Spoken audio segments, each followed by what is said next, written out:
তো দর্শক যারা শুনছেন সবার প্রতি আন্তরিক কৃতজ্ঞতা। সারা দিন একটা স্নায়ুক্ষয়ী অপেক্ষা। বাংলাদেশের বিশ্বকাপ বয়কটের পরে দ্বিতীয় দল হিসেবে আইসিসি টি-20 world cup hosted by India and Sri Lanka, সেখানটায় পাকিস্তানও কি শেষ পর্যন্ত বয়কটের দিকে যাচ্ছে কিনা। এর থেকেও ইন্টারেস্টিং ডিসকাশন যেটা ছিল যে বাংলাদেশের রিপ্লেসমেন্ট করা হয়েছে, আপনারা সবাই জানেন, স্কটল্যান্ডকে, এবং পাকিস্তান না খেললে ভারতের প্রতিপক্ষ হয়ে যাবে উগান্ডা। 1 লক্ষ ধারণ ক্ষমতার স্টেডিয়ামে নাকি উগান্ডার সাথে ভারত খেলবে, এরকম সোশ্যাল মিডিয়ায় আলোচনাটা দেখেছি। আমি কতটুকু যৌক্তিক অযৌক্তিক সেই রিসার্চ করার সময় পাইনি।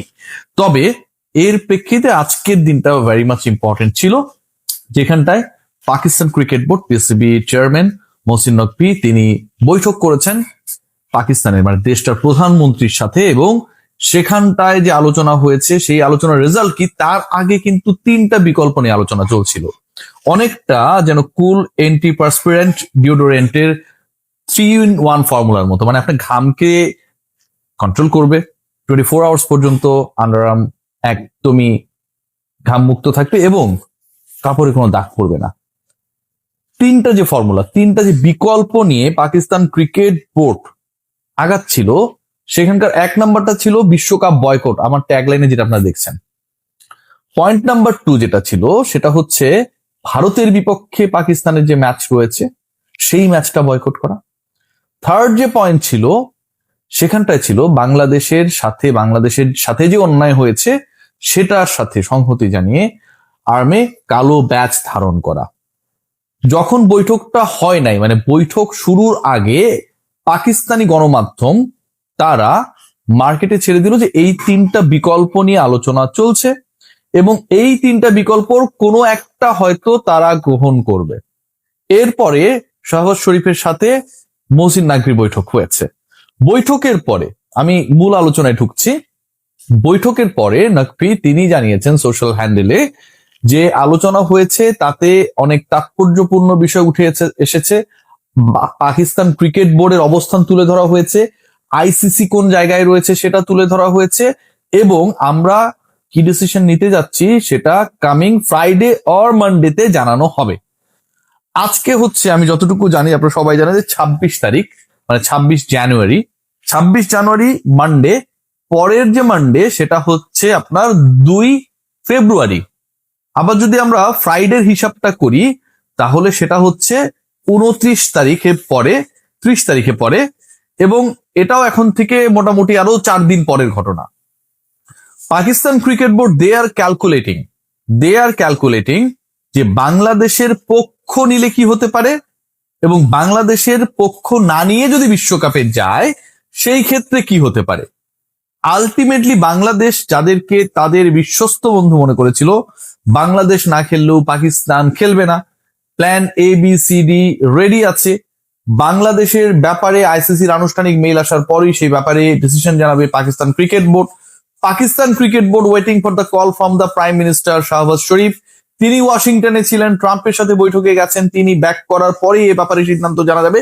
এখন জানা যাচ্ছে যে latest next Friday or maximum পরের সপ্তাহে, মানে আজকে সোমবার, পরের সোমবারে জানা যাবে পাকিস্তান বিশ্বকাপ খেলা না খেলার ব্যাপারে কি সিদ্ধান্ত নিচ্ছে। পাকিস্তানি গণমাধ্যমে যেই ইন্টারেস্টিং পয়েন্টটা আমি অনেকগুলো জায়গায় মানে ঘাটিয়ে খুঁজে বের করার চেষ্টা করেছি, যে কারণে এই কন্টেন্টটা করতে কিছু লেটও হলো, সেখানটায় বলা হচ্ছে যে Pakistan most probably they are going to take a step, এবং যে স্টেপটায় আলটিমেটলি তারা অবশ্যই বয়কট করতে যাচ্ছে। পাকিস্তান ক্রিকেট দল পিসিবি তারা বিশ্বকাপে ম্যাচ বয়কট করতে যাচ্ছে, এবং সেই ম্যাচ বয়কট মানে পুরো বিশ্বকাপ বয়কট না, তারা ভারতের এগেনস্টে তাদের গ্রুপ স্টেজের যে ম্যাচটা রয়েছে সেই ম্যাচ বয়কট করবে বলে এখন পর্যন্ত তারা অবস্থান গ্রহণ করেছে, এবং যেটাই তাদের সবচেয়ে শক্তিশালী অবস্থান, বাংলাদেশের ফেভারে প্রতিবাদ স্বরূপ।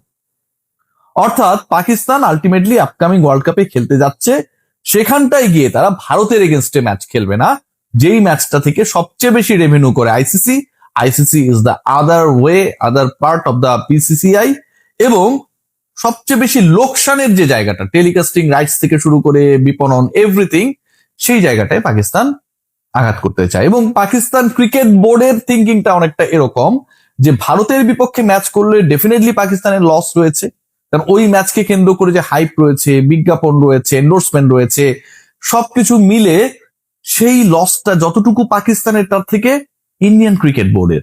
সো একদিক থেকে বিশ্বকাপেও তারা অংশগ্রহণ করবে, এখন পর্যন্ত তাদের যা স্ট্যান্স যেটা এখন পর্যন্ত ক্লিয়ার করা হচ্ছে না, কামিং ফ্রাইডে অর মানডেতে এটা জানানো হবে। এবং এই অংশগ্রহণ করতে গিয়ে তারা যেন বাংলাদেশকেও হতাশ না করে সেই ডিসিশনটাও তারা নেবে টেকনিক্যালি ভারতের বিপক্ষে, যেই ভারতের সাথে বাংলাদেশের নিরাপত্তা সংক্রান্ত ইস্যু নিয়ে ঝামেলা, যেই ভারতীয় ক্রিকেট বোর্ডের সাথে বাংলাদেশের সমস্যা, যেই ভারতীয় ক্রিকেট বোর্ডের সাবেক প্রশাসক আইসিসির এই মুহূর্তে নিয়ন্ত্রণে রয়েছেন, সেই ভারতের বিপক্ষে ম্যাচ না খেলে পাকিস্তান বাংলাদেশকে এই সান্ত্বনা দিবে যে আমরা তোমাদের সাথেই আছি। এখন এই ঘটনাটা যদি ঘটে, এটা কতটুকু লজিক্যাল? এটা কি বাংলাদেশের মানুষের, বাংলাদেশ ক্রিকেট বোর্ডের যে expectation so far from PCB, সেটা কি ফুলফিল করে? আমার কথায় তো কোনোভাবেই ফুলফিল করে না। মানে আপনি যখন এভাবে হবেন, তখন আপনি এখান থেকে পড়লেও একসাথে পড়বেন, উড়লেও একসাথে উড়বেন। কিন্তু ওই জায়গাটায় বাংলাদেশ পুরা কুইট করে ফেললো, তারা খেলবে না, তারা ডিসাইড করে ফেললো, এবং নেগোসিয়েশনের আগেই একদম প্রথম দিন বাংলাদেশ জানিয়ে দিল জানুয়ারি 4 তারিখে যে আমরা খেলবো না। সেই জায়গাটায় পাকিস্তান শেষ পর্যন্ত সময় নিচ্ছে যে তারা খেলবে কি খেলবে না, এবং সেটা ফেব্রুয়ারি পর্যন্ত তারা সময় নিচ্ছে, ফেব্রুয়ারির 2 তারিখ পর্যন্ত। তখন তারা জানিয়ে দিচ্ছে বা জানিয়ে দেবার প্রতিশ্রুতি দিচ্ছে যে বিশ্বকাপে পাকিস্তানের অবস্থানটা কি হবে। এই যে ডিলে, এই ডিলেতে বাংলাদেশের আলটিমেটলি কোনো লাভ নেই। কেন? প্রথমত ডিলে করার কারণে এমন না যে বাংলাদেশের ভাগ্য সুপ্রসন্ন হবে, বাংলাদেশের ব্যাপারে আইসিসি নতুন কোনো সিদ্ধান্ত গ্রহণ করবে, বাংলাদেশের খেলাগুলো শ্রীলঙ্কাতে যেন দেয়া যায়, যে ডিসকাশনটা মোটামুটি প্রায় 2.5 সপ্তাহ ধরে চলেছিল, সেরকম কোনো ইতিবাচক খবর আসবে একদম না। আবার একই সাথে এটাও ভেরি ট্রু যে এই ডিলের কারণে একটা ব্যাপার ক্লিয়ার, যে পাকিস্তানের আসলে বিশ্বকাপ থেকে সরে আসছে তাও না। যে 3টা বিকল্পের কথা বলা হয়েছিল, সেই 3টা বিকল্প একটু আগে যেটা আমি বলছিলাম, 1 নাম্বার বিকল্প ছিল বিশ্বকাপ বয়কট করা। পাকিস্তানি গণমাধ্যম বলছে যে পাকিস্তান আসলে বিশ্বকাপ বয়কট করবে না। এটা আমার কথা না, নিউজ এজেন্সিগুলো যে নিউজটা করেছে according to the statement and the position of PCB.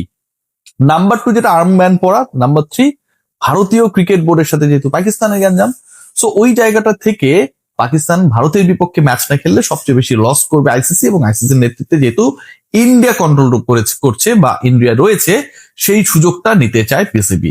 এখন পর্যন্ত ডিসিশন মেক করতে না পারা, অথবা শাহবাজ শরীফের সাথে নাকভির বৈঠকের পরে মোটামুটি একটা সিগনিফিকেন্ট অ্যামাউন্ট অফ টাইম হাতে রাখা, মানে প্রায় 96 ঘন্টা থেকে শুরু করে প্রায় 150 ঘন্টার কাছাকাছি যে সময়টা হাতে রাখা হয়েছে, সেই সময়টা ইন্ডিকেট করে, এই টু মাচ টাইম নেয়া ইন্ডিকেট করে একটাই জিনিস, সেটা হচ্ছে Pakistan is not going to boycott the upcoming world cup very easily.